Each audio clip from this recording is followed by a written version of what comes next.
All right. Let's get this out of the way first. The thoughts, views, and opinions expressed on Tailboard Talks Firefighter podcast are solely those of the speakers, guests, and host, and do not in any way represent the thoughts or views or opinions of any other employer, partnership, or sponsor. The material and information in this podcast is for general information purposes only and should be used at the listener's discretion. Here comes the intro. Skip forward 30 seconds if you want to get right to the episode.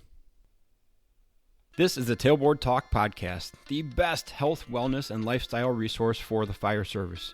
We're using stories, lessons, and tips from the front lines to give a realistic view of what the job can do to us and how we can make it out alive. I'm Chris Morella, a firefighter since 03, medic since 05, full-time since 08, and promoted to lieutenant in 20. I'm also a personal trainer and strength coach, and I'm here to give you the best information and host the best discussions to make us capable and durable, both on the job and away from it. So grab a heater, steal some fancy creamer from First Shift, and let's go chat. You won't feel a thing. Let's see. Okay, so the reason I wanted to start recording, because I want to get your opinion on this quote.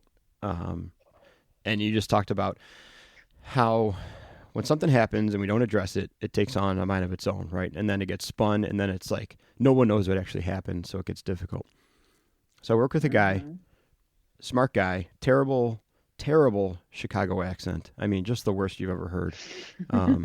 To the point where he's a hunter also. Now, this is a story on top of a story. He's a hunter also, and he goes deer hunting, okay? And he does archery.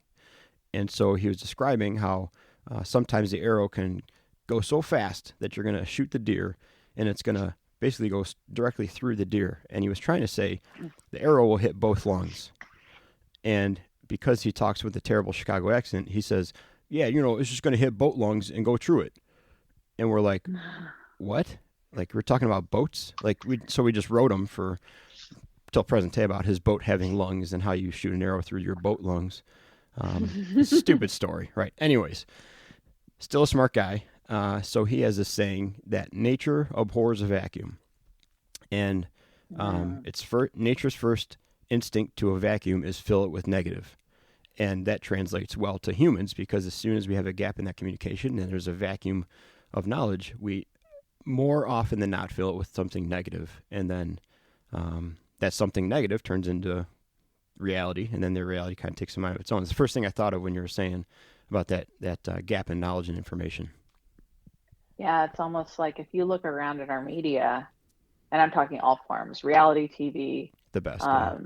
scripted, the news, I mean, just about anything. The negative stuff is so much easier to accept. We're so conditioned to accept the negative, and nobody calls us stupid for being pessimistic. We get called foolish for being hopeful. Oh yeah. So I think that's where that's easy to believe, that quote. I think, man, I mean, it's been highlighted in the past few years, right? On both sides of any argument is whoever is most willing to raise the most aggressive questions without any kind of substance behind them is kind of looked at as like a leader, but they're not leading anything. They're just doing that. Stirring up shit. What are they doing? Yeah. I'm trying to think what they're doing, and they're not doing anything. They're just making problems. I don't know, but it's effective. In fact, it's effective in gaining a followership and creating a lot of buzz. But I mean, so at what point do you see past that, or like when does that start to fall down? Do people who follow individuals like that ever look for more, or are they just happy with them constantly poking holes kind of obtusely in things? I mean, I can only speak for myself, which is a very, very, very, very limited view compared to the whole world. But I will say that it is exhausting trying to see things from all angles. It is so much easier to just eat the bullshit people feed you. Yeah. And sometimes I wish I was more ignorant, because it is blissful. Yeah. And I'm not saying I have it all figured out. I've got my biases. I've got my things that I favor, and my lens that I see through that I know is limited, because I'm only one life, Yeah. All I can be is aware of the fact that I don't know anything. But I will say that I was just talking to a girlfriend about this actually this morning, and I was telling her there comes a point where you you start working on yourself, um, and then it becomes more exhausting. But it's just more work, and you honestly realize how much easier it is to just stereotype. Yeah. You just put them all together. You lump people together like, okay, you think this way, so you must also think that way. We put you in that quarter, and we compartmentalize. I mean, it's part of our coping mechanism as well. It's just easier to put people in categories than to actually view the person as a person. And talking about like the polarity that we've lived through the last couple of years, it's always been there. It's just like everything else that COVID brought out. It brought out deficiencies and it brought things to the surface that we just weren't as attuned to. Mm. And I think of something, and she did. I don't know if she really believes this anymore because I've only heard her talk about it once. But Brene Brown, if you're familiar with her work, Mm-hmm. Yeah. she says that um, conspiracy theories are emotionally satisfying conclusions. Mm. So when we don't have anybody taking a stance on something or somebody that we trust, or we are doubting ourselves. And she referred to conspiracy theories not on this big global scale. She was referring to them as the story we tell ourselves about the thing that somebody said about us. Like, oh, they must be conspiring against me. They must be, they must not like me. They must be still mad at me for something. We tell ourselves something that becomes emotionally satisfying because we're able to give it conclusion and it's not left open ended. And I think that's where a lot of stuff gets spun up That's so because terrifying. we're not okay. It It's such a is. scary thought because then you think about the conclusions you draw on yourself of like, All the time. yeah, well, all the time, but that like, those funny memes of like, the person who constantly needs reassurance that someone's not mad at them. That means That's that me. those conclusions they're That drawing are meme is about comforting. me. That's what I'm saying though. That means They it's that is more comforting than you not thinking that someone doesn't care about you. Then not knowing what they think about me. Ugh. It is more comforting to decide that they don't like me than it is to just not know. That is exactly what that is. Oh God! So we talked about something early on a phone call before this, and you said, "Oh, we have a lot in common with that." I feel like we're gonna have a lot in common with a lot of things just based on that, just that quick conversation. Did you notice? I think I made a post about this a little bit ago. How maybe it was an episode. Were you able to more clearly identify? I should put it like this: do you feel like COVID gave you an opportunity to view the 5 stages of grief as they were going on?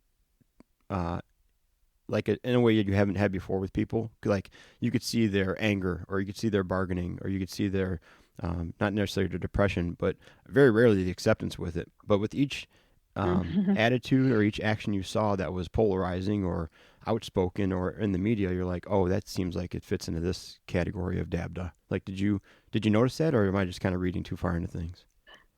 No, you're not reading too far into it at all. In fact, I noticed it in so many aspects outside of death. There were so many examples of it. Um, just about everything Hmm. could be tied back to that. And it's funny you bring up the 5 stages of grief because it's been under a lot of scrutiny. I mean, it always was, Yeah. because 5 stages of grief was developed in like the 1960s by, um, oh God, I'm going to forget her name. Kubler-Ross. I should know this. I've studied it for 3 years. I believe you. Yes. Kubler-Ross was a psychiatrist and essentially a pioneer in the hospice world because back in the day, the hospital industry and medical field used to segregate the dying Hmm. completely. They were kind of put in this, they were tucked away. You didn't really have family seeing you. You didn't die out I shouldn't say out in the open, but it wasn't as embraced. Um, they to say that we embrace death today is a far cry from the reality. So you can only imagine how much more taboo it was Yeah. 60, 70 years ago. So she really was a pioneer. And what she did was she took her observations and her conversations with the dying and identified these 5 stages of grief based on their own awareness of their death. Hmm. It eventually evolved to include the survivors, and I haven't read the book yet. I've actually ordered it. and it's just on a pile of books that I have yet to get to, because I told myself I couldn't read anything until I was done with school, as I'm starting to become. But she did write a book with David Kessler, who's kind of a leader in the grief field right now. And I'm curious what they wrote together. It was the last book that she wrote before she died, to my knowledge. And David Kessler does teach grief in the sense of, this is something that the survivor also experiences. But what the critics do is they go, well, this is outdated. This isn't peer reviewed enough. This is too rigid. This is a linear process that doesn't actually happen. And so we need to throw the whole thing out. And I've done extensive research on the criticism against it. And when you go back to even her original book, she addresses the exact criticisms that some of the critics have against her method. And I'm like, did you even read her work? No. They're like, they didn't, or at least to me, it seems like they didn't. And they say, well, it's not, grief isn't linear. Not everybody experiences those things. It doesn't happen in that order. And to not do it in that order doesn't mean something's wrong with you. Those are her fucking exact words. Right. She literally said, this is a framework. This is an idea of what it might look like. It doesn't mean it happens. It literally can happen in any order at any length of time. And it can happen 2 at a time. And you can go backwards. People will revisit grief a year after, on the year anniversary and stuff like that. So I just find she was just such an incredible contributor to this field that I refuse to give up that association or that framework, that theoretical framework. Yeah. Because a few people came up and decided that it was outdated and bullshit and came up with 12 stages of grief instead, which I refuse to. Thank God. I refuse to adopt. No, there's an 8 stages of grief. There's a 7 stages of grief. There's a 12. I mean, I learned them all in grad school, and I said, you know what, let's just stick with what's, applicable. So anyways, that's my tangent on that. I love it. So I still fall back on her. I still fall back on her and her work. And I think that fundamental work is meant to evolve. And I'm not going to erase the work that she did just because, anyways. Yeah. Yes. Well, the answer I feel like so yes, many. We did see it.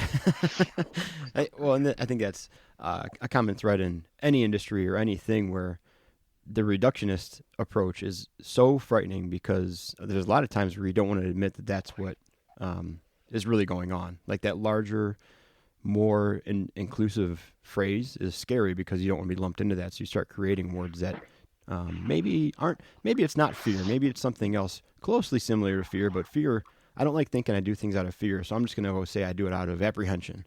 And then you create something to include apprehension. When I was teaching, so I teach DABDA a little bit in injury stuff, because I tell them, like, you've lost something. You've lost your ability. You've lost a capacity of some sort. So you're going to have to reconcile with that. Like, there's some injuries you'll never be the same from. And it doesn't mean you just scrap the whole thing, but you have to understand these stages because it applies to any time you lose anything. And the first picture I put up is a picture of the old game Chutes and Ladders, because I say, here's what grief is. You can go ahead for most of the game, then you hit a couple slides and you go backwards to the start, and then you jump ahead to the last step, and then you're back in the first step again. I said, it's just this ever-evolving thing. I said, you may never make it past bargaining. Like, you might just be bargaining with this injury for the rest of your life because you can't accept, you won't grieve the fact that you've lost the ability to reach overhead with your right arm. Now you're going to bargain and kind of work your way around it and cause more damage. So I agree. I mean, so I agree, and I like the framework of it because it's simple. And it also it lets you recognize things. I don't see anything necessarily wrong with that, but the overcomplication of things to make people feel more comfortable is certainly a thing. One of the most polarizing, I'll say, one theory I've gotten the most flack on is from oh man, I shouldn't be bringing this up without knowing what I'm talking about, but I'm just going to say it because I can always cut it out. I'm pretty sure his name is Dr. Chuck, first of all. He's out of Colorado. And we had him at the Illinois Firefighter Peer Support Symposium a couple of years ago. And one of his theories that he brought up was that all forms of anger, and he was also redefining anger as like top shelf uncontrollable rage. When people say like they see red or they see black and they just go crazy, like that's what anger is. It's not annoyance and it's not frustration or anything like that. It's anger. All anger, if you trace it back to what caused that anger, it always comes back to fear. And it always comes back to fear of like one of Maslow's things or one of the foundational concepts of being human. Something like that was threatened on a primal level, and you were afraid of it being taken away or sacrificed in some sort on the count of someone else, and so you eventually get pushed to this point of anger. And I've gotten a lot of people push back on that. Some joking, some not. But what does that make you think of kind of right off the bat? Well, I'd be open to hearing more about it, first of all. And I do definitely think that when people see red, it is primitive. That Maslow's hierarchy of needs, that of course has its own level of criticisms, but I think it's applicable. Yeah. I think it's very applicable. And I think that anger can be an indicator of a boundary being violated, and a boundary being, I don't think there's any greater boundary than our needs being met. And I think anger can be a very healthy emotion that we have been conditioned to believe is a quote unquote negative emotion, a bad emotion, especially as I don't know, it's contextualized different between men and between women, I think. And I also think that it's not so much the anger that's a bad thing, it's how we react to that anger. Like, how do I embody that anger? Do I violently attack somebody, or do I let that anger fuel my ability to confront somebody and verbally tell them that they were out of line? I don't know. Like, that's just what's coming up for me. I don't know if that's the right answer or not. Yeah, I mean, it's well, you have to cope it, right? You have to cope with those emotions somehow. We're seeing that with our almost 4-year-old now. We're building his coping skills, and in the meantime, we're watching him experiment with outbursts or hitting or biting or throwing. And through that, we see that as like a failure to cope. Not in those technical terms. We're like, well, we suck as parents, or he's got some issues, but we sometimes fail to recognize like, oh no, he's trying to figure it out. So this is an opportunity to tell him like, that was not a good coping skill. Let's not do that again. Or the next 10 times you're going to do that, I'll tell you again, it's not a good coping skill. Which is or that it's okay to get angry. It's just not okay to bite as a response to that or something like that. Because, I don't know. It's funny. I was just talking to my girlfriend who they announced, her and her now fiance announced to his kids that they were getting married. They told them that they had got engaged, and they announced them. And I was asking her how they took it, and she said they were all very happy, but every single one of them cried. Like, they're, I think, under the age of 10. And I'm like, that's got to be so confusing for like a 5-year-old to have that emotion bubble up in them and then be happy and cry. Because I do not recall ever in my childhood crying because I was happy. Sure. That's a lot, right? Ever. Yeah, that's just a lot. They don't know what to do with all that. If you ever want to see adolescent kids cry, I've never seen. Not really. Huh? Well, I'm just saying. I said not really. I'm just saying. If the mood ever strikes you, I've never seen more kids cry than at a wrestling meet. I've never ever seen it. I've never seen more kids cry at a wrestling meet. Why? Whether they win, they lose. Obviously, it's more common if they lose. But even if they try real hard, it's because it's the first time, and we as adults hardly ever feel it unless you voluntarily join like jiu-jitsu or some kind of sport where you're physically overtaken by someone. But as a child, they're physically stifled and absolutely overtaken by someone, and they're rendered powerless for seconds at a time because of physical, the strength of someone else. And so that feeling of being like unable to escape. Imagine if we just put you in a straitjacket and tickled you or just wouldn't let you out. Like that overwhelming sense of panic. Now in a 7-year-old brain, like it's so overwhelming. And yeah, I was telling my brother because my nephew is a little bit older now, but at the time I was like, I've never seen so many kids cry before. He's like, oh, every single match, both kids will be crying until they're, in their teens pretty much, because just so much primal stuff going on. So it's just a very interesting thing with all that emotion. um, you know, how you And handle that so and teach it afterwards is absolutely crucial. You exactly. can't just let them cry and better luck next time. So And teaching kids what, not to get too far off topic here, but teaching kids what an emotion is, like giving it a name, telling them this is anger and that's okay to feel that way. It's mhm. just not okay to do this. It's kind of like when we're starting the IV on kids. How many times did you tell them it's okay to scream if this hurts, but you're not allowed to kick me? You can't move your arm away from me. So you set those boundaries, you give them expectations and you tell them what it's going to be like. But my girlfriend was like, it's because we weren't allowed to cry. We were Mm, told not to cry. We were told I'll give you something to cry about. We were right. told, we were just told to avoid these things. We weren't, and so it's really cool to see her even as a stepmother be able to, nurture Yeah. that in their home. Yeah. What a truly difficult cycle too. Like it's not okay to cry, so don't do it. And then that just makes you feel so much worse for wanting to cry that you have to cry, and then it's even worse because you're crying. It's a nightmare. Mhm. Okay, I'm gonna hit you with another theory because now I'm getting all Cool. these I'm getting all these flashbacks here. Have you ever heard of the study? Um, well, I got to think of how to frame it first. What do you think about this? They did a study, and they said that uh, people who have their origins in the southern states of the U.S. are easier to bring to physical violence and confrontation than those of the northern states in the U.S. Current day. So what they did was they took a bunch of college kids and they found out where they were from, like where their great great great grandparents were from when they first came here, or where their roots were basically.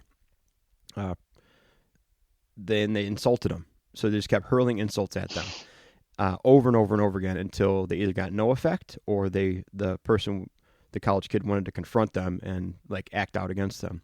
And what they found out was that basically the southern states you could draw into a fight by insults, and northern states you really couldn't. And then they drew it back to because if you're in the southern states, you were probably a rancher or had some sort of animal livestock. And if someone was coming at you aggressively, it's always the fear that they could just take over your farm and then take all your livelihood.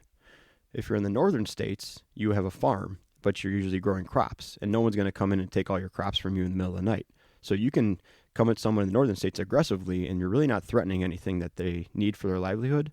But the southern states, you could be taking all their cows in the middle of the night. What do you think Hmm. about that? That is, I'd have to look more at it, but I'm That's curious all the details. There's if no more. There's no more details. That's it. that's it. That's That's it. it. Pretty much. Yeah. I would wonder, I mean, this goes back to, and I'm going to say what I'm going to say very, very conservatively because after I started a podcast on the Huberman Lab about epigenetics and Mm. intergenerational imprints. And within the first 10 minutes, I went, I don't know shit about this actually. Like, I've been super fascinated by it and I thought I had a grip on it. And I realized, wow, there's so much more to it. So I say this as a total novice on the topic, and that is that I'd be curious what their grandparents were like and how they reacted to things, how they had to fight physically to protect what was not stationary the way a crop was, Mm. and how their coping mechanisms, how their responses, their defenses were then imprinted on the person who's here today. So the idea with epigenetics is that essentially what we do know is that from age third trimester in the womb to about age 8, kids are incredibly influenced. There is this, the saying that they're sponges, that they could learn multiple languages, that they could do this and that. Most of our subconscious patterns and our subconscious programming is done so before the age of 8, because up until that age, I forgot which wavelength isn't online yet in our brain waves, but essentially we're in a hypnotic state, so we're easily influenced, Hmm. right? Another point to this theory is that when, and I know that they've done this for men as well, but it's a little easier to explain this way, is that I was in my grandmother's womb, I was in my grandmother's body at one point, Mm. because when she carried my mother carried the egg that would one day create me. Hmm. So all the trauma that my mom experienced, especially in her third trimester with me, was just tip of the iceberg compared to what my grandmother also experienced and imprinted on the DNA that eventually created me. So that is what they're studying right now with epigenetics. And so when I think about some of my defenses that are not very conscious, I don't just have to go back to what in my childhood created this behavior, but what in my mother's and what in her mother's. And when I look back at the way they were raised, very, very extreme poverty, very unsafe conditions. I mean, a life I don't ever have to know because of the work that my parents did to give me what I have. But it's beyond my comprehension. Hmm. And so I'd love to actually study.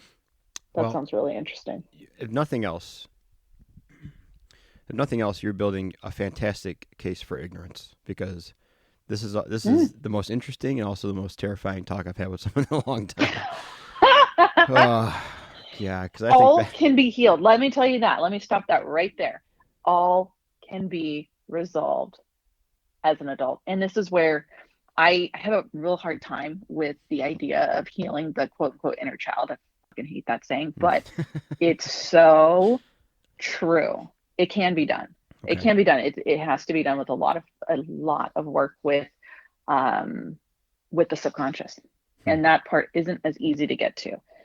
But it can be. I mean, you can influence subconscious programming through a lot of conscious influence, which does not work very easily, in my opinion. The way this was described to me, probably the best by Bruce Lipton, who is he's a little bit of a mystical scientist, so he gets a little shunned in the science world, but he's a biologist.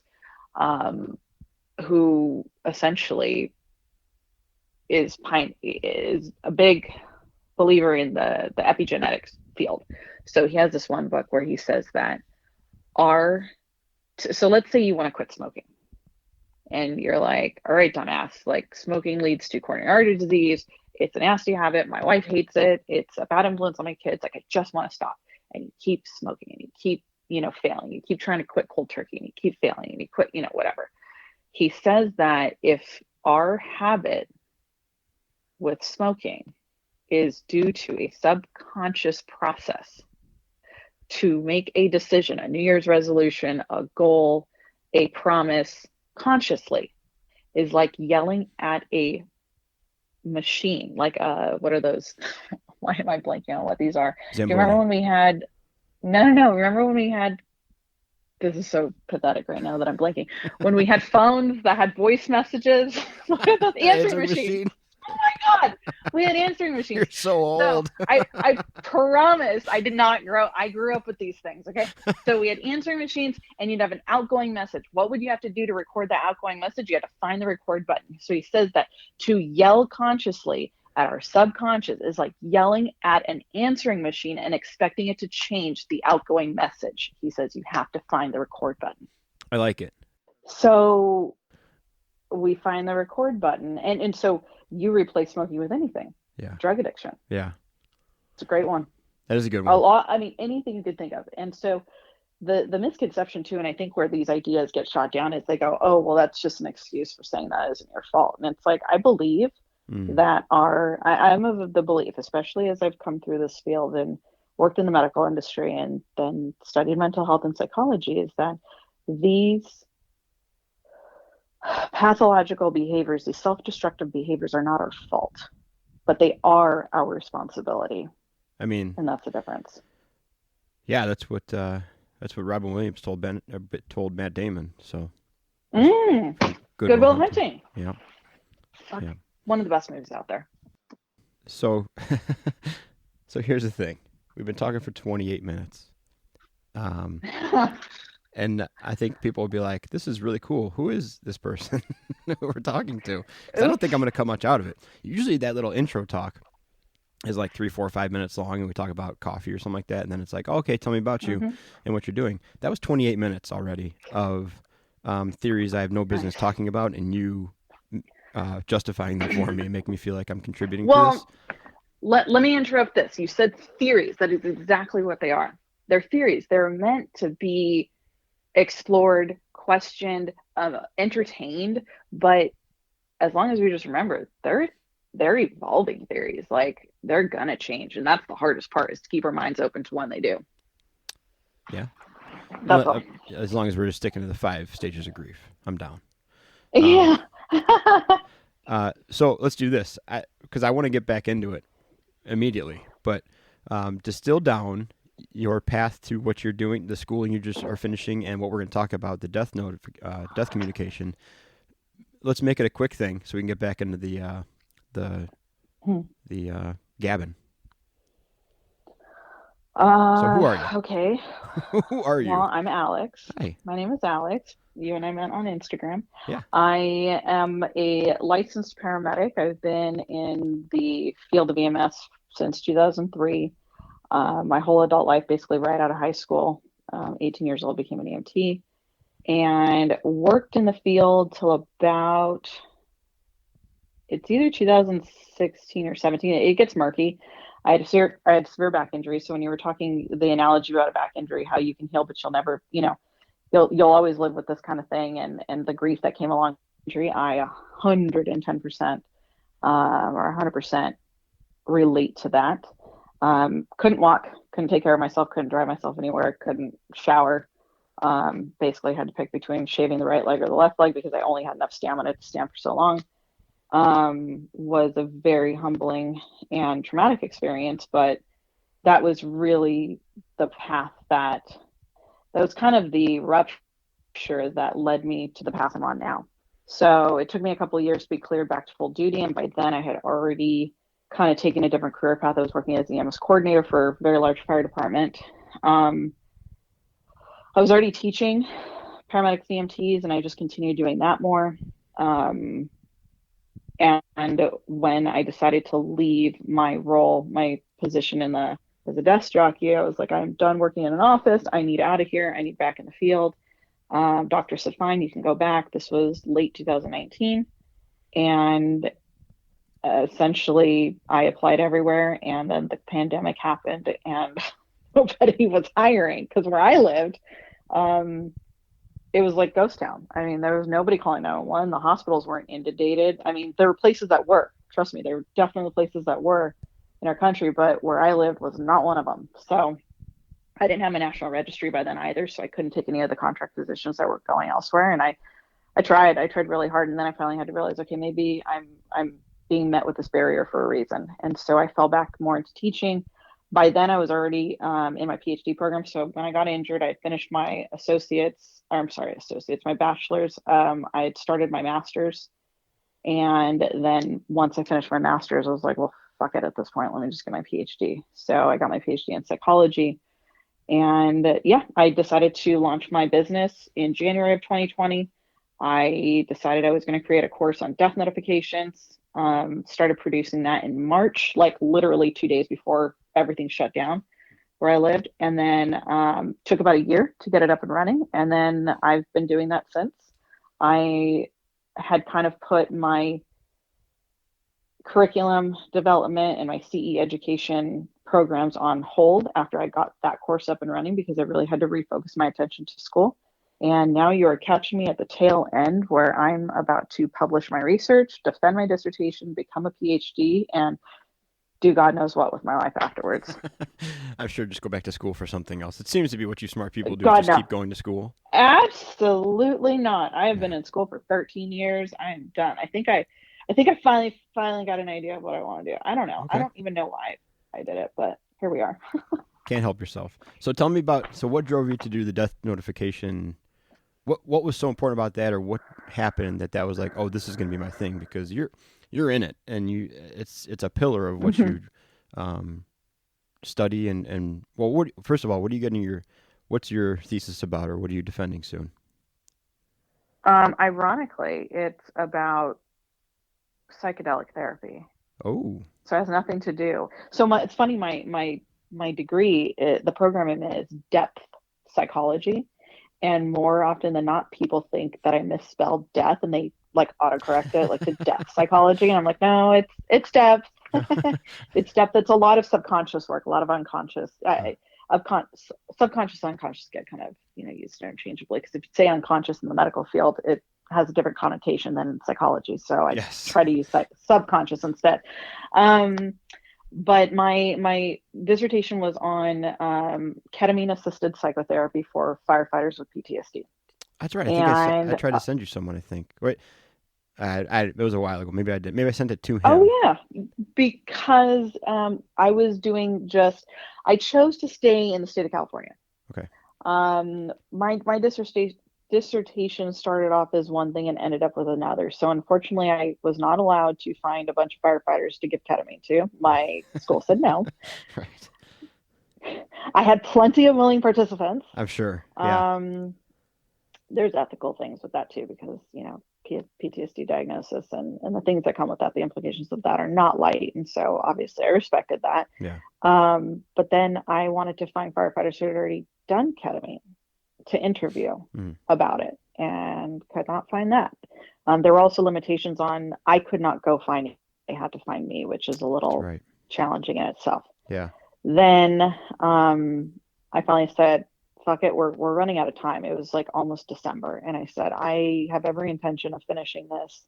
I was 3 chapters down, 2 to go, and I still had my research and my analyzing my data to do. And I said, let me interview union leaders, and let me just interview them about the idea of it.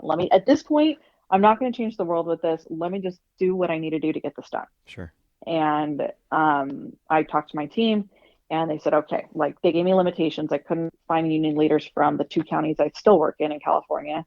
And I just said, okay, that's fine. And I just put it out there. And at this point, because it wasn't going to be firefighters talking about their trauma, it was going to be about these union representatives that were speaking on behalf of the collective firefighters that they represented.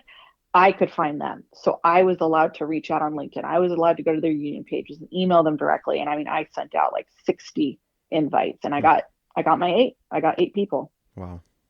What's the consensus, or what's the general thought from the union leadership about that? Like, were you more or less concerned on are they in favor of it, or would it be allowed eventually, or what were you trying to get from them? I had no objective other than to finish my damn dissertation. I'll be completely honest with you, which is great, because I was already going into it having an understanding and an awareness of psychedelic therapy and being in favor of it. But I genuinely wanted to know, like, where does this potentially fit in the fire service? And what are their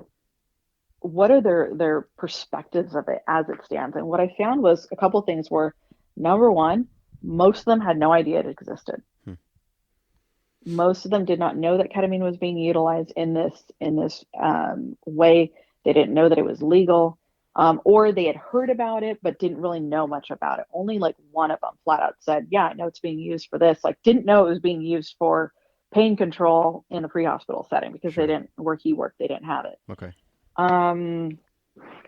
And every single one of them was open-minded to it. And some of them that were like, if this is something that could potentially prevent our department from having another suicide, I'm 100% for it. Right. Like, that was the consensus of it. Others had a little bit more conservative, like, well, we need to make sure this, and that, but I don't see why not. Yeah. Like, it was a good balanced. I was very surprised at how many had this positive, like, this is how we can make it happen kind of thing. Some things that also really surprised me was quite a few opened up about some of their members already doing psychedelic work with shamans in ceremonies, independently of the department. I mean, these are things that are not, I mean, they're in the process of being decriminalized in California, but they're not legal yet. And we're at that point. One guy that I interviewed said that his department had, he talked about a suicide. His department had everything changed after that, as far as their efforts to try and bring more mental health and whatnot. And he was talking two statistics from his department really stood out to me. And one was that 4 members have been out on PTSD injuries for a year and are nowhere near coming back, he says. Wow. They've cost the department over $3 million. Holy cow. 3.7, he said. Oh, jeez. And on top of that, separate from that, this is all published data. Everybody was interviewed anonymously. Nobody knows who the department is. Yeah. But he said on top of that, that they had a stretch of 8 months where 2 to 3 firefighters per month were being treated for suicidal ideations. Wow. He's had multiple try and attempt suicide since the first suicide happened, some on duty that were interrupted by a call. And so he just let every persona you can imagine down and laid it all out there to say, we're sick. We need help. Yeah. And I was just very moved by it. So I'm very interested to see what happens with it once it's, I mean, potentially nobody will read it. That's what we're told our first day of school. Like, your mom's going to read it and Yeah. your chair. And that's might be what it is, but we'll see. Well, you can come back on and read it here. You can come back anytime and read that. Okay. That's a whole nother topic that we just spent another Chapter 12 one. minutes on. Yeah.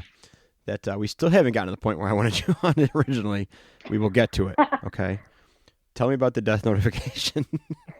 And I'm not cutting off because I don't want to hear about it. I want to hear more about all this stuff. But no, that's fine. That's fine. Okay, so essentially when I was 18 years old, my mom died. And it was a couple weeks before I started EMT school, and I had to deliver. Basically, I had to tell her best friend that she died. It seems like a lot for an 18-year-old to do, but truthfully, my sister was the one taking the brunt of everything. She called everybody, and she just had this point where she was just exhausted. She goes, "Can you just call her for me?" Call Debbie. And I was like, "Okay, fine." And I'm thinking ignorantly that this is not going to be hard. Like, I was still in it. I mean, I didn't cry the first 2 weeks my mom died. Like, it was a lot just going on, and there's so much to do that you're not in your body in those moments. Like, especially there's burying somebody, and there is being responsible for paying for everything and buying it and coordinating and all this stuff like that has to happen within like a week. And essentially it went sideways really fast. It was pretty traumatic. It was not, I mean, I would say that's probably the first time I cried was after I had to tell her friend, and then her friend was upset, and then the friend's husband called me and fucking chewed me out because of how I did it, that I did it so poorly. Oh. And yeah, it was a nightmare. But what's really ironic is I had already signed up for EMT school, and I knew I was going to be starting in a couple of weeks, and I told myself, well, it's okay. Like, this is fine. I'm 18. I don't know how to do this. I've never been to a funeral before, much less, now mom's dead. When I go to EMT school, they'll teach me how to do this right. And that was really cute of me to think that. Yeah, I can't imagine the farthest thing from EMT school. I mean, yeah. Right? Yeah. And you get into it, and you work with an FTO, and I remember my first dead body, and I remember the first time that, I saw somebody else do it and had to tell somebody, but that lesson never kind of came around. And then I started really looking for it again when I was in paramedic school. And I watched a very interesting, very poor delivery of a death notification, and I'm not going to say it, but I watched the poor delivery, and I remember in that moment realizing, by then I had been in the field about 8 years when I went to medical school, and I remember realizing, oh, nobody taught my teachers how to do this either. That's why nobody taught me. And I had good teachers. I had very good teachers. And I thought to myself, okay, this is a bigger deal. And so instead of learning how to do it and teaching myself how to do it, I copied what I was exposed to, and I learned how to avoid it. So I avoided when the family came into the hospital. I avoided looking at them. I avoided engaging with them in any way because it truly just scared me. Yeah. Like, the idea that almost like if I don't look at them, they can't see me either. I kind of had that attitude. Yeah. And honestly, I was with the private ambulance company. I wasn't the fire department. The fire department had more of a scene presence where I worked. And so I just figured it was the guy with the mustache's job. Like, he looks the oldest one. Like, he's the elder here. Like, you can talk to, I'm not the adult here. I mean, I was a kid when I started. So, yeah. That's what I could tell myself until I couldn't. And then I think the way I say it is the EMS gods had enough of my shit, and I just kept finding myself in positions where I had to have those conversations. And then I eventually got better at it, but I had to make a lot of mistakes along the way. And then I started saying, like, why aren't we doing this more? And so high performance CPR and staying on scene for 20 minutes and doing all that, and don't transport if they're, active CPR, that was not a thing where I worked. In neighboring counties it was, but it wasn't where I worked. And Yeah. so I started seeing that the protocol was going to change. I was very involved with the medic program and the paramedics that we put out into our county. At that point, I had worked with them for several years. I was teaching primary classes and I was there every week for skills. And I thought, why are we pushing this new practice and not supporting teaching them how to deal with the family? Like, this sounds like a recipe for disaster. And so I just kind of fell on deaf ears for a while. And I thought, well, I've got to go get my master's anyways. I found one of the courses or one of the programs was in grief and bereavement. And so I said, sign me up. And all of my focus was on death and first responders. And so I created my 3-hour CE course that I have right now. It's 3 hours right now. It's expanded since then, but the 3 hours that are on my line right now, that core curriculum was developed as a result of my graduate school. Wow. I was thinking, with our little talk before, I was thinking what my role was. Because I told you I kind of took that role on probably the past 10 years or so. I tried to be the person talking to the family for one reason or another, whether it was because I thought I communicate with them better or my officer wasn't in the position to at the time or whatever it was. I never really put the 2 and 2 together about our new protocols because we're under the same thing. We were under 20 minutes before, and then during COVID, we went down to 12 minutes, which was intense. Oh man. And then, and now we're back up to 30 minutes on scene. And before, I remember, much like you were saying, like if you didn't see the family as you were moving the person out of the house, because you're transporting no matter what, if you didn't see them on the way out of the house, then when you got to the hospital, you just warn the doctor or the staff that, like, hey, the family's going to be coming up here and they're worked up. And that was the end of it, right? If you did see someone on the way out of the house, you might have one extra person to say, like, okay, here's what we're doing. Here's the situation. They're not breathing now. They don't have a pulse, but we're still working, and we'll see you at the hospital. So it's still a relatively harmless interaction because you're not telling them anything definitive. But now, I mean, I never really put it together why I've had so many more opportunities in the past 5 years to do this is because we're leaving people. We're leaving people in their home and turning the scene over to police. Yeah. And I don't remember who it was. So high performance CPR, I think, like you think of, if you think of an area that is well known for the high performance CPR, you usually think like King County, Washington, and you hear something out of, Phoenix or something like that. And I remember talking to somebody, and I'm trying to remember exactly what they said, but I said, what we teach this importance of staying on scene and don't transport with active CPR. I said, but what happens when all this doesn't work? And the guy totally dismissed me, like almost like, oh, well, nobody dies in King County or something like that. And I was like, you've got to be kidding me. Like, are we serious? Yeah. And I just, it burst my bubble for the, and I'm not saying that they weren't well intended, because we do need to be reaching for the resuscitation. We need to be reaching for the CPC scores of 1 and 2 and healthy outcomes. I get it. But where have we created this idea that there isn't room to prepare for both? The idea that we can't prepare for both is horse, honestly. Yeah. I mean, well, what's I'm going to botch it, but the ROSC rate nationwide, or let's say even in those areas, right? The ROSC rate in Seattle and the surrounding communities is still it's like 20%. We're not bringing back 3/4 of people that go into full arrest. So why wouldn't you prepare for the inevitable, where if you think of it that way, and you have 8 full arrests in a month, 6 of them you're going to leave in the living room. And so, well, let's put it this way. The death rate of the human race is 100%. Right. Eventually. Yeah. Right? Yeah. Eventually, right? But nobody wants to talk about that. Yeah. Well, everybody, we can talk about it. I just don't want to tell somebody it.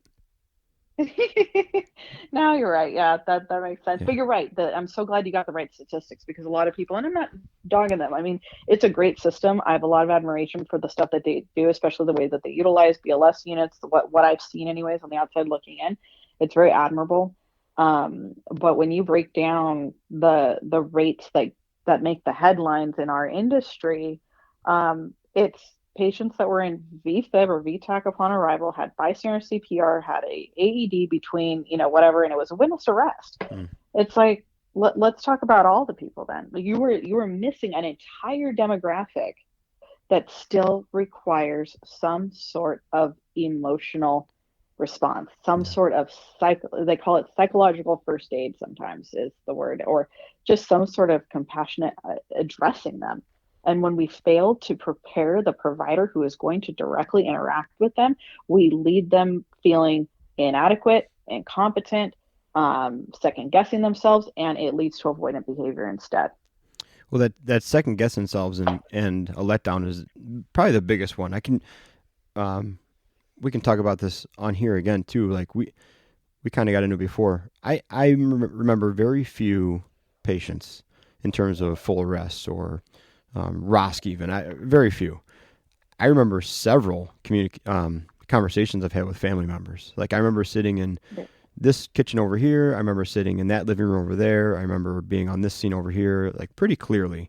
I remember a few of them through COVID because it was just so different than what we were kind of how we've been operating for the past 12 or 13 years, or how I've been operating. So I remember those conversations. I remember the times where I think, okay, we did our job well, unfortunate outcome, but we didn't leave anything. We didn't leave any stone unturned, essentially. We had a complete scene by the time we left that thing. All the way through communication, resolution of some sort, handing over to the PD. Nothing, the outcome was poor, but the scene was managed well. And then I remember other ones where either I did a poor job communicating and running the scene, or I witnessed it and I was like, not only did we not bring this person back, which was likely unrealistic at the time, but we also left the family in worse condition than we found them too.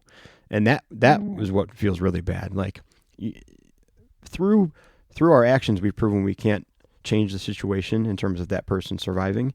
But we do have an opportunity not to make everything worse. And if we flub those opportunities, then not only did we do what they hoped to do, but we insulted them on the way out of the door. Yeah, I will say that I agree. I resonate with that. I don't remember many of my dead patients. I remember their families. That's the part that imprints me the most and on my psyche, and leaves me feeling terrible sometimes when I stop and think about it. But something you brought up earlier in our conversation was that, and I'm not going to say this for you, but essentially, let me put it this way. When my mom died, those first responders, that fire department that responded, made a huge positive impact on the way that both my sister and I grieved, especially my sister, because my sister lives with she could have easily blamed herself. She was in the perfect position to blame herself for the long run because my mom was in the bathroom when she left for the gym. And when she came back, she was still in the bathroom.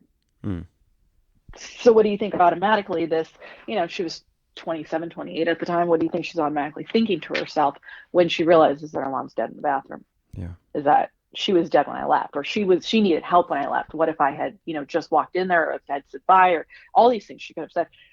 And they stopped it.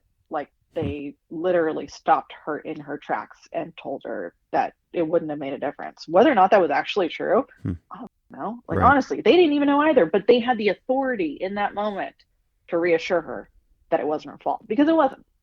Right. But at 27 years old, coming home realizing your mom's dead, that's not a train of thought. That's not a logical path that we take. And there were some other things that he did for me as well. And I remember thinking to myself, when they left that day, there is no way they walked away patting themselves on the back thinking, we did it, boys. We did a good job. We fixed that. Right. At all. Yeah. At all. But the outcome was a healthy grieving process. Two women who can speak of their mother's death in a not so dysfunctional way, like we've healed from it. Let me just say, it was a household full of very emotionally charged women. There was a lot of women in the family. There are a lot of women in my family, and two devastated young girls, daughters who didn't have. My dad lives in another country. Like, there was no other parent in this house, right? They probably walked away doubting that they did anything meaningful, because if you measure the success of your efforts based on how that person immediately reacts while you're there, you're never going to be satisfied. You have to trust that you're doing the right thing, even if they are just losing their shit and breaking down and totally devastated, because that's just what grief looks like. And it's okay. You're not there to fix the grief. You're there to allow it, and just trust that you are doing something that's going to make a difference in the bigger picture that you never get the privilege of seeing. Sounds impossible. I know. Just take my word for it. Well, more vote in the ignorant bucket coming my way. Trust me. I mean, I just hope that I can. I get it. Like, nobody's done peer-reviewed, double-blind placebo. That shit doesn't exist for stuff like this. Right. It doesn't. You can't get a clinical controlled trial out of a human experience. But I can at least share mine, and I can at least collect other people's, and I can at least share those testimonies and bring them together to formulate some sort of insight as to what it's like to be on the other side. Yeah. Well, I can tell you the way I would measure success would be two things, right? Like sometimes we get the outright show of appreciation from whatever situation is, and then the family comes back to the fire station and brings us cookies or whatever, and says, "Thanks for picking me up off the floor when Grandma fell down. Thanks for picking her up and taking her to the hospital." So that's one measure of success. The other one is slightly more difficult to read, but I work in a busy city, and so we're out in the public all the time, whether it's inspections or shopping or just we go walk around downtown because it's a really cool downtown and a lot of architecture we can train on. Some of the most fulfilling moments I've had is where I'll see a patient and they have no clue who I am because of whatever circumstance it was. I know that they turned out well, and I was a zero factor in their brain after the fact. Like, I couldn't have mattered one bit, and that makes me feel good. I will tell you this, that when it comes to those people that came to my house, I'm pretty sure they were all men, could not pick them up. I could not pick them out in a lineup. Yeah. If my life depended on it. That's it. Yeah. I couldn't pick them out. I could not pick them out in a lineup. I know what city they worked for, obviously. I entered the field within weeks, months after that event, in that same county, in that same area. But I will tell you, I did run into the officer that was there years later when I was on a call, and he remembered me. Oh yeah, absolutely. We'll remember that. Yeah. Me. Yeah. He remembered me, but you don't. There's a Maya Angelou quote that essentially, I'm going to botch it, so I'm not going to try and say it exactly out of respect for her. But essentially says people will remember how you made them feel. Right. That's it. Yeah. That's it. And that's what you have to, I just posted actually an article to my Instagram story before we jumped on. And it's about this oncologist that was having trouble delivering bad news. Now, oncologists usually have to deliver, you've got unoperable, untreatable cancer kind of news to people that they develop relationships with over the time of their course of their treatment with them. And he was just feeling like he couldn't stop being robotic. And his dad gave him advice because his dad was a psychologist in the ER for several years. And he said, you just have to be present with them. You just have to listen to them. Yeah. You just have to actually make it personal. Don't sit there and try and memorize an acronym. You'll come off robotic. That's true. Yeah.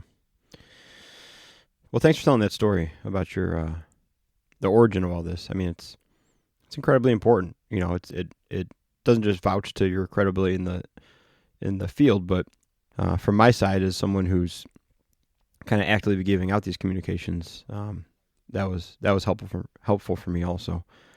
Yeah, and I hope that, and I'll leave it with this, is that I hope that at the very least anybody that walks away from this understands that the objective, the outcome, isn't to fix what you're immediately seeing, especially if it's an emotion. It's that grief is very messy, and it's important to experience. I think the worst thing that we can do is try and interrupt somebody's grieving process by stopping them from crying, stopping them from being upset. But we can definitely kick it off, right? And that's something we talked about a little bit before. Was like, you can be the starting pistol for that grief. Correct. Yeah, And it can feel like you're being the messenger, which isn't always fun. yeah. And I was telling you that one of the most not violent, one of the most animated reactions I've had to it was recently, and this family just was not comprehending what was going on. I mean, they were essentially, because of the layout of the house, they were in full view of the patient the entire time. It was there was at least 6 to 8 people in this little room, which was a kitchen attached to the living room, and the person was in the living room.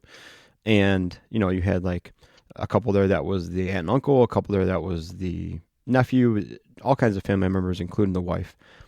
And they watched us do everything. We were there for 30 minutes, went through everything.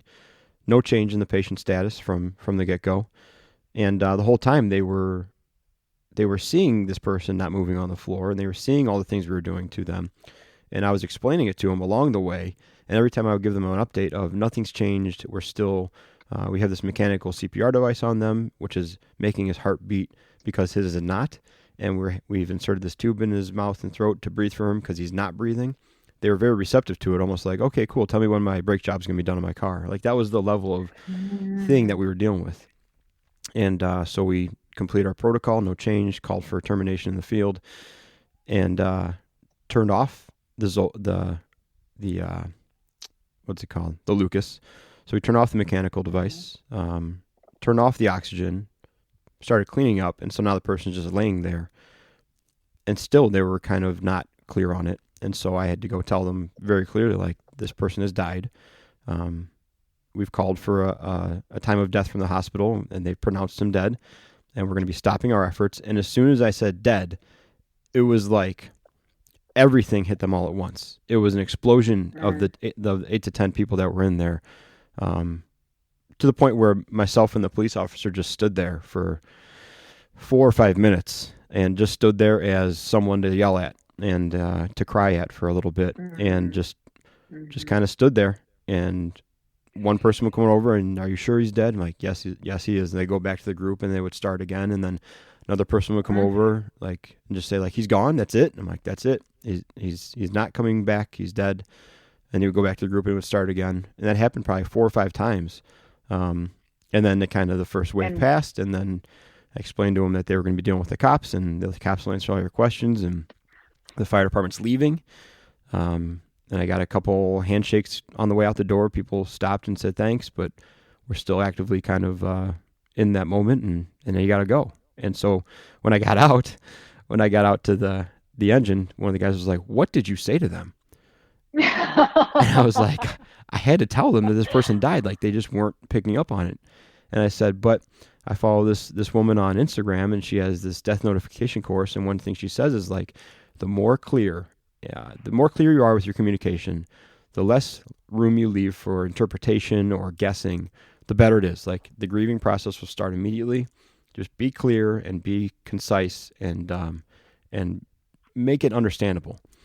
And I said, then the grieving process can start. And he goes, well, congratulations, man. It started all over you. I was like, no kidding.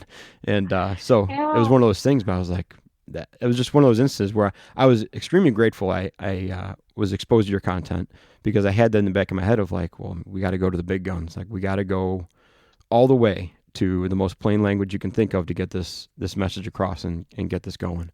And it did. It did in a big way. But so let's get into that. You said you have an infographic and some resources that you put up.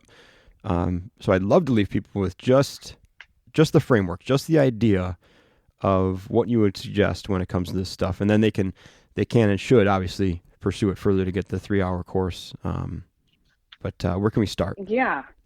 Obviously, I would love everybody to take my course. It's not feasible for everybody. Either they don't need to use, they don't have the time, they don't want to do it online, or it's not, financially feasible. It's a $39 course. Pretty much everything that's on my Instagram can also be found in the course. There's some additional things that, obviously, if you take the course, that you get, and some handouts. And so what I'll go over are a couple of the things that I have published also on my Instagram. And so one of the things I'll point out, though, is when they kept coming back to you and asking again, even after you told them that they were dead, and they kept kind of checking back in, and they kept going back and reporting back to the family member, what, in theory, if this applies here, Yeah. what stage of grief might that have been? Denial. Yes. The Yes. first or And the so seventh. whether, yeah, right. And in their case, so denial can be a coping mechanism for an experience that's just too difficult for the psyche to process. And your job was the hardest job to do, which was to invite them out of that stage. A lot of times what we see, a lot of times when I ask people, what do you think the most common form of grief is, or the most common expression of grief is on scene of a cardiac arrest, a lot of times people say anger, but I would say look for the denial and look for the bargaining. I'm not saying that anger doesn't happen. I'm not saying it's always denial or bargaining, but look for those two things, because what's going to happen is that when we get on scene, we see a patient that's clinically dead and we're trying to reverse that death. When they see their family member that stopped breathing and stop, their heart beating, they see someone that's still alive. They don't see them as dead until we, and you, especially the one in the field, until you, the point of authority, confirms what they're already scared to admit to themselves. So it's a hard job, but again, you were very clear with them. And I love Brene Brown. She says that clear is kind. It's very simple. Clear is kind. Be direct, be to the point, especially when someone's brainstem is activated and they're in that flight or fight response, which is a very understandable state to be in considering their circumstances. Be as clear as possible, because any shade of gray, anything that makes them more confused than when you showed up to tell them whatever it was that you were going to tell them in that interaction when you approached them, is unnecessary suffering. And they're going to blame you for that.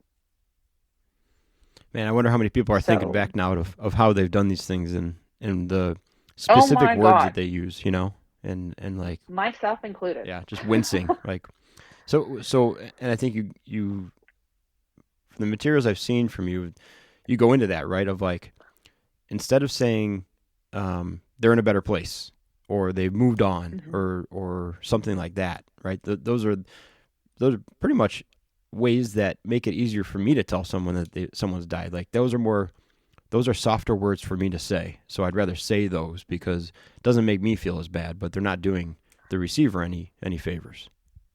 I'm so glad you said it that way, because I'm going to tell you exactly why they're more comfortable for you to say. So there's a post on my Instagram. It's one of my pinned posts. It's called "Say This Not That." It's one of the PDF documents that's included in the course.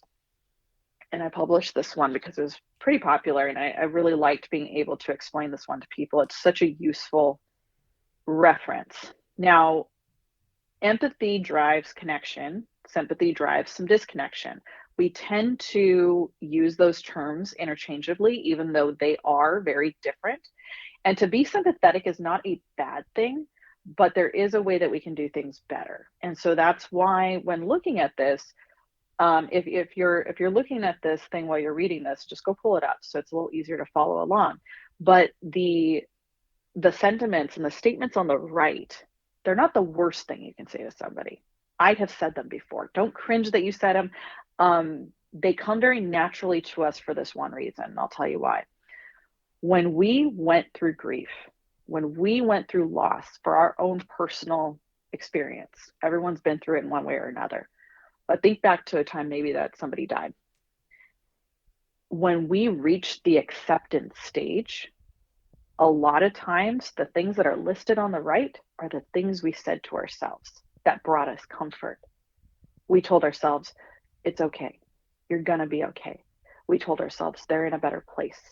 We rationalized it and said, well, at least they died quickly. At least they're no longer in pain. At least they lived a full life. We might even go as far as to say everything happens for a reason. But the difference is, number one, we came to a state of acceptance. So we were ready to hear that. And number two, nobody else was going to tell me that but me.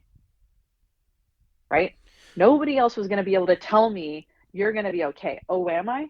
I have no idea what the fuck I'm going to do tomorrow. You know what I mean? Like, you don't know.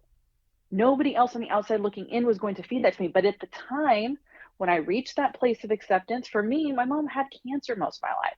I was so grateful that the cancer didn't get her. She beat cancer, stage 4, all by herself.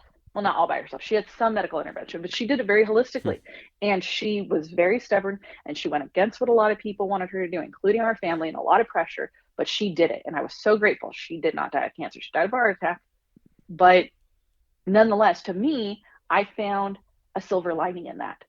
But do you think anybody could have told me that the day that she died, and I would have accepted that, and I would have found that comforting? Absolutely not. But there's a reason why we reach for those things, because they were comforting to us at one point, and so we try and gift it to somebody else before they're ready to hear it. So instead of saying they're in a better place, for example, I say, point out something that you can say about them, which is, I can tell how much this patient was loved. That was actually something one of the firefighters said to my sister. Was he looked around the house and he goes, wow, you guys have a very supportive family. Your mother was very loved. You guys have a very strong support network here. He didn't point out something that was elusive and not tactfully in front of us. He pointed out the things that were. So he used that's the bigger part of in it. that specific case. Then, do you feel like in that mentioning of it from that authority figure, do you feel like he re-galvanized that support system because the authority is now telling you something positive instead of negative?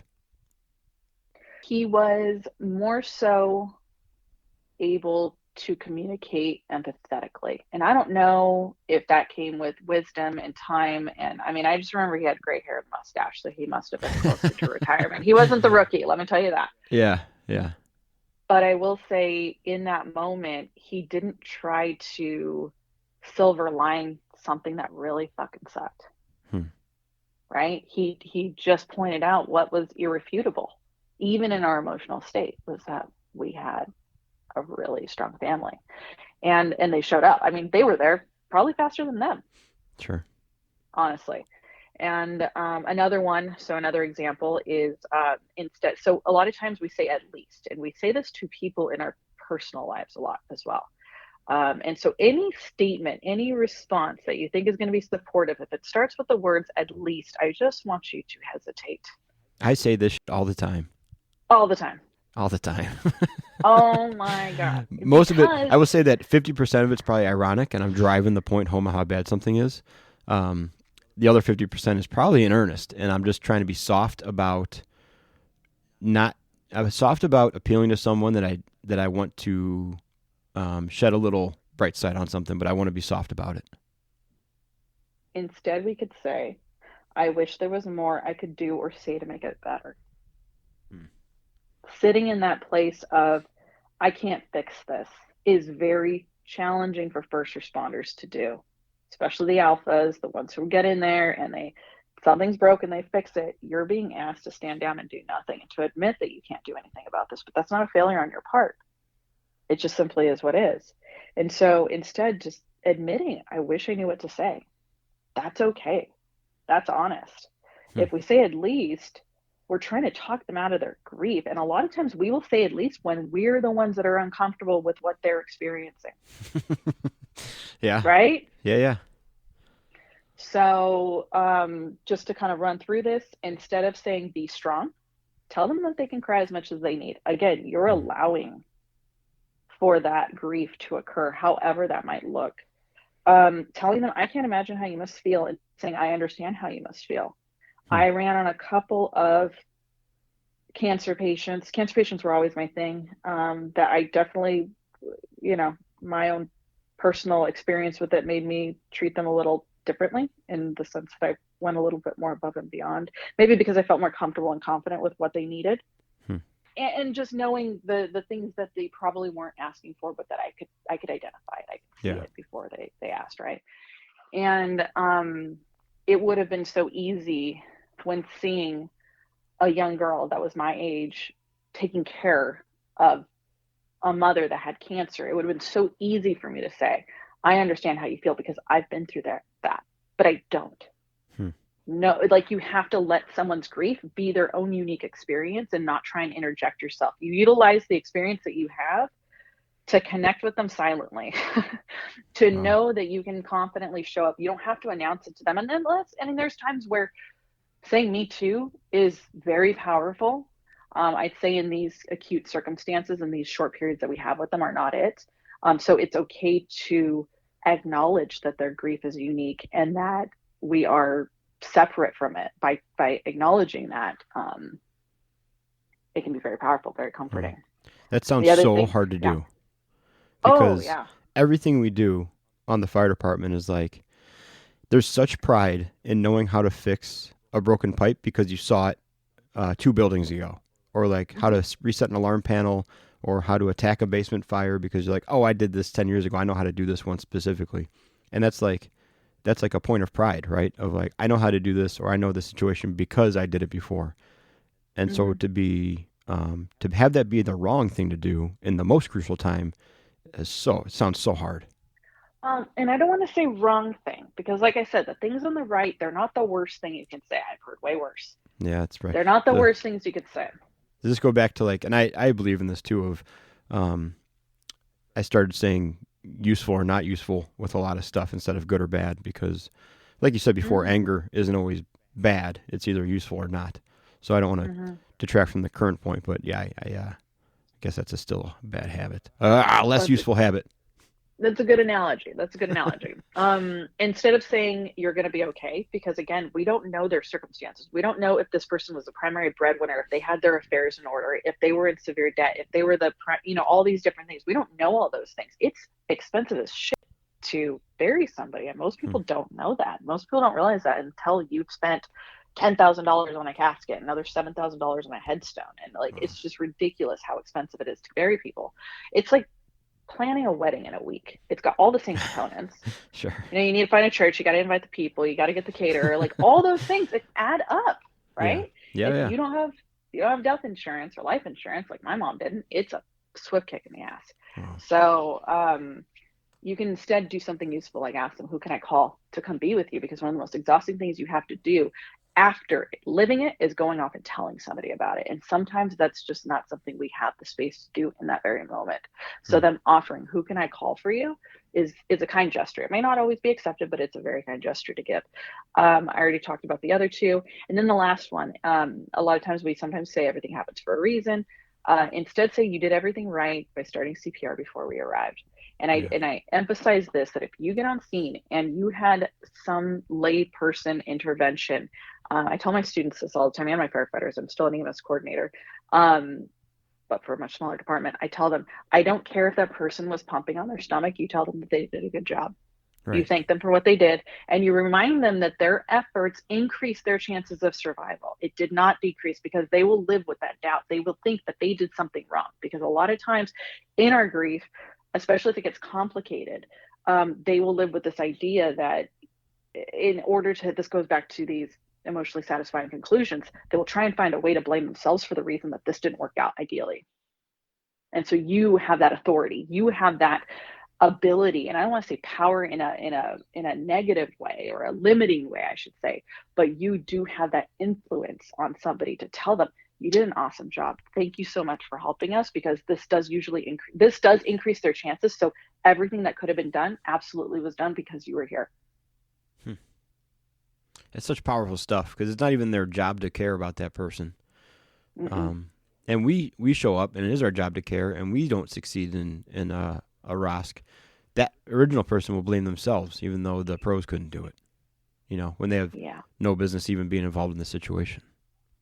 but as communities are starting to increase, what is it, telephone CPR with the dispatchers, Mm-hmm. with Yeah. having drones drop off AEDs, if you're not also conditioning the professional for how to acknowledge the layperson, we are asking them to do something very irresponsibly, because that will stick with them. And I know this because every single time I've done a hands only CPR event somewhere, there's inevitably somebody that comes up and says that they had to do CPR and it prompted them to go take a course because they felt like they did it horribly because the person died.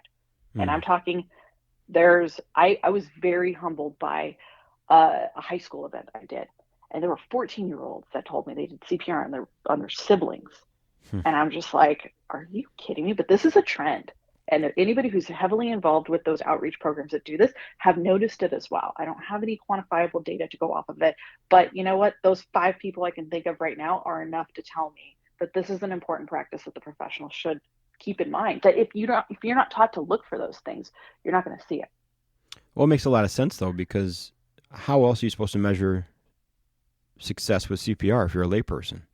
Like we do it all the time. It's it's not like, oh, you're doing a good job with a 2-inch compression and full chest recoil and all that. Like, they don't know to look for that. They're just like, well, I did this thing that's supposed to save people and it didn't save them, so I must have done a bad job. We did the same thing in science, though. Take a look at, have you ever heard the debate between mechanical and manual CPR? But I can only assume, I would assume that mechanical is better. Okay, well, the debate is there is no study or there's no irrefutable data to show that mechanical CPR is somehow superior to manual CPR because they all end up dying. Oh my God. Because Okay. their measurement of success is whether or not the person dies, not what the compression fraction was, not what the interruptions were, not what the endurance of a mechanical device versus a person. Wow. They're measuring it against death, the thing that we all are inevitably going to do. I'm like, you know what? I want to see what the oxygenation of this person was versus that person. I want to see what the interruptions on this Zoll report versus that Zoll report are. They're not measuring things that they're measuring just death. Wow. And I'm I can tell you, on. there's been at least 10 times where I've been like, oh, thank God we have that thing. I Because love those that movement down the hall or that move down the stairs or that getting that person out of the hoarder house or something like that would have been impossible to complete CPR during the duration of that move. Just not possible at all. And then you're I like, am halfway convinced. Go ahead. No, it's just so incredible. Like, why would you argue against it? It does everything. It literally does everything you cannot do. The people who argue against it are the ones who never had to do those things. Is why. Yeah, well, that makes sense. That makes sense. They didn't. Yeah. They didn't. And I joke all the time that I halfway became a paramedic because I was so disgusted by CPR. Like the cracking of the ribs is like my thing. Like give me open fractures, give me vomit in the hair. Like I don't even care if it's like, just don't give me crepitus. Yeah. Nope. Yucky. Nope. Yeah. But yeah, it's hands down. It comes down to the fact that the people who are criticizing and who are studying this and who are saying against, there's plenty of flaws with mechanical devices, sure. But I don't want to measure it against who dies and who lives when our success rate's 10%. You know what the flaws in the mechanical devices is? The person putting it on. Like the human is still the falling down point of the mechanical device. I promise. Correct. Yeah, we want that to be the only thing that we apply to this person when it comes to manual CPR. I mean, it's just come on. I didn't have the endurance for that. Trust me. No, that's a non-starter. That's a fun one to like, okay, and just walk away from it. Just go yell at yourself in the corner. But hopefully that's just one part of it, right? There's no way that even if we were to continue this conversation even longer, that we could encapsulate everything. There's no way that even my 3-hour course is everything. It is a starter. It is a foundation. It is a fundamental, kind of just sets the tone for it to be built upon and practiced upon. Right. And every organization and paramedics program that takes on my course, I tell them that, I've gotten asked, well, how often should we, revisit this? And I said, every time you practice CPR, every BLS class, every ACLS class, every high performance, renewal thing, every time you are practicing megacode, you need to be having a discussion, or I should say, it needs to be part of the overall curriculum. Right. You need to be discussing what happens when the patient dies, and let some of them die, even though the student or the trainee or the cadet, whoever, did everything right. Yeah. Make it a little more realistic. Yeah, that we've definitely incorporated that in our mega code and just our general training, like the incorporation of failures into it by design. Good. It's like you weren't going to get your way to the point where the administrator will be like, you're not working your way out of this one. Just figure out what you're going to do next. Like, nice. This is it. And so it's good because it makes you think critically, but also a little more freely in some circumstances. You're like, well, I really do have the option to just try what I think might work then. That's another conversation altogether. Can you believe we've been talking for nearly 90 minutes? Uh-oh. You told me some of your podcasts were 15 minutes, so 12 even. Yeah. I mean, we got some real short ones. Yeah, this would be a longer one. Well, I'll let you Have vote fun though. editing. Do you want to cut out the first 28 minutes of theory? No, it's good. Some good stuff in there. No, I mean, you can do whatever you want. It's not going to bother me. I'm not going to listen to it. I was already there. Appreciate That's that. for somebody else to listen to. I don't like hearing my own voice, so Yeah. even doing stories are hard on Instagram for me sometimes. Yeah, I got to put some chapters in there. I might have to actually put some chapters in this one. Great. More work. That's actually happy to help. Yeah. All right. Why don't you give out your Instagram and stuff so people can find you? Okay, so the best way to find me is I'm the most active on Instagram at Emergency Resilience. You can find me also on Twitter, Facebook. I started a TikTok, but I haven't put anything on it yet. But I told myself I was going to start YouTube, all that stuff. But yeah, you can find me most on Instagram, and you can find some resources there if you go to emergencyresilience.com. Courses, you can find my death notification course. I am currently working on 4 additional ones that are kind of in the they're in the production stage, and those will be out before the end of the year. Do they allow people on TikTok that used to have answering machines? Yeah, they let me on there. Are you aged out of TikTok at this point? Is that one of the questions? I know. Like, do you remember what a answering machine message is? If so, leave. Apparently the Gen Zs are being upset and disrupted by the millennials and the Gen Xers that are coming on at TikTok. But I will tell you, I learn the most.